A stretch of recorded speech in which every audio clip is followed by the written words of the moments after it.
Past life regression case study Ankit. दोस्तों, आज का ये रेग्रेशन जो है ये कैसे इंसान का है, कैसे बच्चे का है जो दिमागी तौर पर बिल्कुल अस्वस्थ है। और अंकित की माताजी ने हमसे बात की थी इस विषय को लेकर। तब हमने अंकित की माताजी का रेग्रेशन किया और अंकित के बारे में जानने की कोशिश की। मेरा नाम सुधा श्रीवास्तव है। मैं एक सिंगल मदर हूं और गवर्नमेंट जॉब करती हूं। मेरा बेटा जिसकी उम्र 15 साल है और नाम अंकित श्रीवास्तव है, वह जन्म से ही दिमागी तौर पर अस्वस्थ है, यानी कि बीमार है। वह बोल नहीं सकता और ना ही किसी की कोई बात समझता है। कई बार बहुत अजीब सी हरकतें करता है, बहुत हाइपर हो जाता है। इसके चलते मुझे ज्यादातर उसे बांध कर रखना पड़ता है। मैं एक मां हूं, यह मेरे लिए बहुत मुश्किल है, लेकिन इसके अलावा मेरे पास और कोई रास्ता नहीं बचता, इसीलिए मैं उसे बांध कर रखती हूं। कोविड के दौरान मेरे पति की भी मौत हो गई। इसके बाद सभी रिश्तेदारों ने हमसे मुंह मोड़ लिया। मैं अपने बेटे के दुख को देखकर हर रोज तिल तिल मरती हूं। खुद अस्थमा की मरीज हूं। सोचती हूं कि मेरे मरने के बाद मेरे बेटे का क्या होगा, कौन देखभाल करेगा मेरे बेटे की। अभी कोई ऐसा रिश्ता भी नहीं है जिसके सहारे मैं अपने बेटे को छोड़ सकती हूं। मुझे अक्सर यह एहसास होता है कि किसी न किसी जन्म में मेरे से बहुत बड़ा पाप हुआ है, जिसकी वजह से मैं आज इतनी परेशान हूं। मैं अपने बेटे को हर रोज तिल तिल मरता हुआ देखती हूं। अपने बेटे की बीमारी को देखकर मैं पल पल मरती हूं।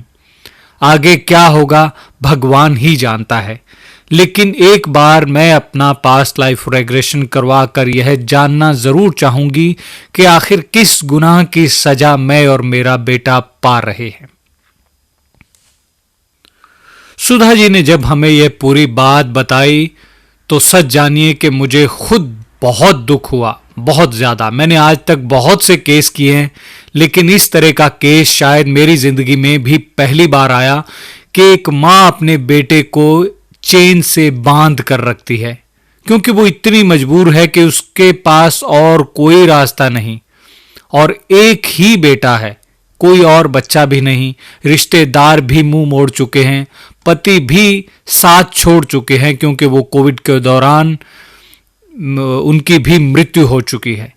तो एक मां की ये दर्द भरी कहानी सुनकर मेरे खुद के रोंगटे खड़े हो गए। मैंने सुधा जी का पास्ट लाइफ रेग्रेशन किया।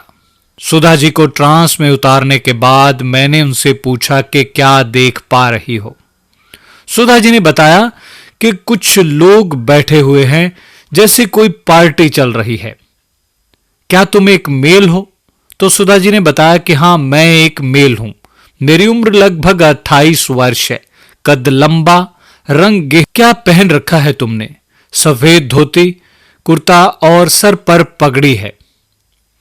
और कौन है तुम्हारे साथ? सुधा जी ने बताया कि मेरे साथ मेरे दोस्त हैं। एक साहूकार है जो कि मेरा बहुत अच्छा दोस्त है। क्या कर रहे हो तुम लोग इस वक्त? हम लोग शराब पी रहे हैं। क्या तुम्हारे दोस्त प्रेजेंट लाइफ में भी किसी रिश्ते के रूप में तुम्हारे साथ हैं? तो सुधा जी ने फट से बताया कि हां, साहूकार दिलीप, जिसका नाम के दिलीप है, वो एक साहूकार है और वो मेरा बहुत करीबी दोस्त है और वो मेरे बेटे अंकित के रूप में मेरे साथ है। मैंने सुधा जी को उनकी जीवन में थोड़ा और आगे जाने के लिए कहा और जानने के लिए कहा कि कौन सा ईयर है, कौन सा साल है, ये जानने की कोशिश करो। तो सुधा जी ने बताया कि 1852। उसके बाद मैंने सुधा जी को उनके घर के बारे में जानने को कहा। तो सुधा जी ने बताया कि वो इस वक्त जिस घर को देख रही हैं उसमें दिलीप की पत्नी, माता और 2 बच्चे हैं। और आगे जानने की कोशिश करो और बताओ क्या देख पा रही हो। साहूकार दिलीप अपनी पत्नी को बहुत मार रहा है। मैंने पूछा कि क्यों मारता है दिलीप अपनी पत्नी को, जानने की कोशिश करो। तो सुधा जी ने बताया कि क्योंकि मैं उन्हें भड़काता रहता हूं उसकी पत्नी के खिलाफ। क्यों करते हो तुम ऐसा काम, क्यों उसकी पत्नी के खिलाफ तुम उसे भड़काते हो?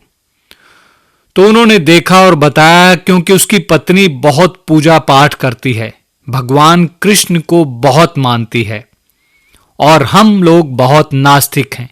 मैं बिल्कुल भी भगवान पर यकीन नहीं करता और मेरी इन्हीं बातों को साहूकार बहुत मानता है। साहूकार बहुत अमीर है, बहुत पैसा है, एक बहुत बड़ा जिम्मेदार है और वो भी भगवान को बिल्कुल नहीं मानता, वह भी एक नास्तिक इंसान है। इसीलिए जो भी बात मैं साहूकार के कानों में डाल देता हूं वो वैसा ही रिएक्ट करता है। मैं नहीं चाहता कि कोई भगवान की पूजा करे। एक अजीब सा नास्तिक इंसान है मेरे अंदर जो भगवान के खिलाफ रहता है, भगवान को पूजता नहीं और ना ही भगवान की पूजा होते हुए देख सकता है। इसीलिए मैं दिलीप को हमेशा भड़काता हूं और दिलीप अपनी पत्नी को बहुत मारता है जब वो उसे देखता है कि वो भगवान की पूजा करती है। मैंने कहा थोड़ा और आगे जाने की कोशिश करो अपने जीवन में और देखो कि क्या देख पा रहे हो। दिलीप ने अपनी पत्नी को बहुत मारा और भगवान कृष्ण के सामने जलती हुई जोत को अपने जूते के साथ बुझा दिया।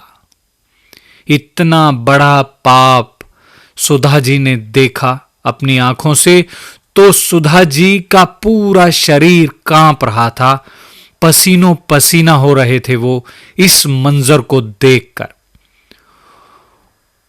दिलीप की माता बहुत चिल्ला रही है उस पर, लेकिन दिलीप को इस चीज का जरा भी असर नहीं हुआ। मैंने सुधा जी को आगे जानने के लिए कहा उनके जीवन के बारे में, तो उन्होंने बताया कि मैं उसे बहुत भड़काता हूं तो वो ऐसा करता है। इसके बाद मैंने सुधा जी को उनकी मृत्यु की अवस्था में जाने के लिए कहा और पूछा कि जानने की कोशिश करो कि तुम्हारी मृत्यु कैसे हुई। तो सुधा जी ने जो भी देखा उसे देखकर एकदम से उन्होंने मुझे जवाब दिया कि मेरी नहीं, दिलीप की मृत्यु हुई है। तो मैंने उनसे पूछा कि दिलीप की मृत्यु कैसे हुई, देखो और बताओ। तो उन्होंने बताया कि हमारे गांव में एक मंदिर है जिसे कि दिलीप ने बंद करवा दिया है, जिस पर ताला लगवा दिया है और लोग बहुत भड़क चुके हैं, बहुत भड़के हुए हैं और भड़की हुई लोगों की भीड़ ने दिलीप पर लाठियों से वार कर दिया और दिलीप की मृत्यु हो गई। मैंने पूछा कि क्या तुम दिलीप के साथ नहीं थे?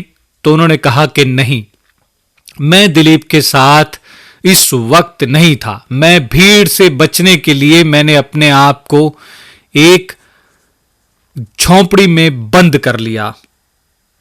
मैंने पूछा कि तुम्हारी मृत्यु कैसे हुई, जानने की कोशिश करो और बताओ। तो उन्होंने बताया कि मेरी मृत्यु जलने और दम घुटने से हुई। मैंने लोगों से जान बचाने के लिए अपने आप को एक झोंपड़ी में बंद कर लिया तो लोगों ने उस झोंपड़ी में आग लगा दी और आग के धुएं से मेरा दम घुटा और आग से मेरा पूरा शरीर जल गया, जिसकी वजह से मेरी मृत्यु हो गई। यह सब मंजर देखकर अंकित के माताजी यानी कि सुधा जी फूट फूट कर रो रहे थे और सब कुछ उनके सामने था। उनके किए हुए कर्म उनके सामने थे जो खुद उन्होंने अपनी आंखों से देखे थे। उनके दुखों का कारण क्या था यह सब जान पाए। उनके बेटे के पागलपन का कारण क्या था वह सब भी उन्होंने अपनी आंखों से देखा। जिस साहूकार को वो भड़काते थे, हमेशा उनके कानों में कुछ न कुछ ऐसा डाल देते थे, ऐसी बातें डाल देते थे कि वो अपनी बीवी जो कि भगवान कृष्ण को बहुत मानती थी वो उसे मारता था। हालांकि यहां तक कि उसने भगवान कृष्ण के सामने हुई जलती हुई जोत को भी अपने जूते से बुझा दिया, ऐसा सुधा जी ने देखकर बताया। इससे बड़ा पाप क्या हो सकता है? इंसान से टक्कर लेना तो कहीं ना कहीं जायज है, लेकिन भगवान से ही टक्कर ले ली तो फिर तो कई जन्म नष्ट हो गए। समझ लीजिए, आपने अपने हाथों से कई जन्म बर्बाद कर दिए। क्योंकि दुनिया में कुछ पाप ऐसे होते हैं जिनकी माफी इंसान भी दे देता है और भगवान भी, लेकिन कुछ गुनाह ऐसे होते हैं कि जिनकी माफी ना तो इंसान ही दे पाता है और ना ही भगवान। और वही साहूकार अब इतने बरसों बाद उन सुधा जी के घर उनका बेटा बनकर आया, और आया भी इस हालत में कि जैसे एक पागल है। वो ना बोल सकता है, ना किसी की बात समझता है। और सुधा जी जो उस वक्त उसे भड़काते थे ऐसे काम करने के लिए, उन्हें भी वैसी ही सजा मिल रही है। तिल तिल मर रहे हैं, और उसी इंसान जिसको वो उस वक्त ऐसे कामों के लिए उत्साहित करते थे, उसी की उन्हें सेवा करनी पड़ रही है। उसका दुख देख देख कर तिल तिल मरना पड़ रहा है। कितनी बड़ी सजा है ये। लेकिन गुनाह करते वक्त ना सुधा जी के मन में ये ख्याल आया और ना ही उस साहूकार के मन में ख्याल आया कि वो क्या कर रहे हैं। और इसका नतीजा हमारे सामने है, आपके सामने है कि वो मां बेटा किस तरह से तिल तिल मर रहे हैं, हर वक्त भगवान से मौत मांग रहे हैं। और इतने बड़े गुनाह की सजा तो शायद अगर माफ करे तो वो भगवान ही करे। भगवान कृष्ण ही इनको इस गुनाह की माफी दे सकते हैं, इंसान नहीं दे सकता। और शायद हम भी कोई मदद नहीं कर सकते, क्योंकि कुछ गुनाह ऐसे होते हैं जो जाने अनजाने में होते हैं, जिनकी पास्ट लाइफ रेग्रेशन करके या कुछ हीलिंग द्वारा किसी के उन गुनाहों की माफी मंगवाई जा सकती है, उन्हें उन गुनाहों से छुटकारा दिलवाया जा सकता है। लेकिन इतने बड़े गुनाह की सजा जो है वो भुगतनी ही पड़ेगी, और उसकी अगर माफी मिलेगी तो वो भगवान ही देगा, हम इसमें कुछ नहीं कर सकते। इसीलिए मैं हमेशा यही बात कहता हूं, और मेरा इन रेग्रेशन को आप तक पहुंचाना, आपके साथ शेयर करना, सिर्फ इसका यही मकसद होता है कि ज्यादा से ज्यादा लोग कर्मों के बारे में जागरूक हो सके। दोस्तों, एक छोटी सी बात आज और शेयर कर रहा हूं आपके साथ, वो ये कि 1 जनवरी को 1 जनवरी को हम लोग past life regression therapist course करवाने जा रहे हैं। अगर आप लोग पास्ट लाइफ थेरेपिस्ट बनने के इच्छुक हैं, लोगों का भला और अपना भला करने के इच्छुक हैं, तो ये कोर्स जरूर ज्वाइन कीजिए। इस कोर्स को करने के बाद आपकी लाइफ में बहुत बड़ा बदलाव आएगा, इस बात की गारंटी मैं देता हूं।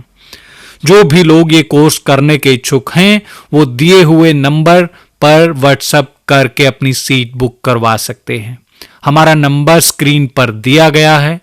व्हाट्सएप कॉल कीजिए, व्हाट्सएप मैसेज कीजिए। आपको कोई भी बात पूछनी होती है तो स्क्रीन पर दिए हुए नंबर पर व्हाट्सएप करके ही पूछ सकते हैं। बार बार कमेंट्स में फीस या पीएलआर की फीस या कोर्स की फीस पूछने से अच्छा है कि आप डायरेक्ट व्हाट्सएप पर मैसेज करें और मैं आपको तुरंत जवाब देने की कोशिश करूंगा।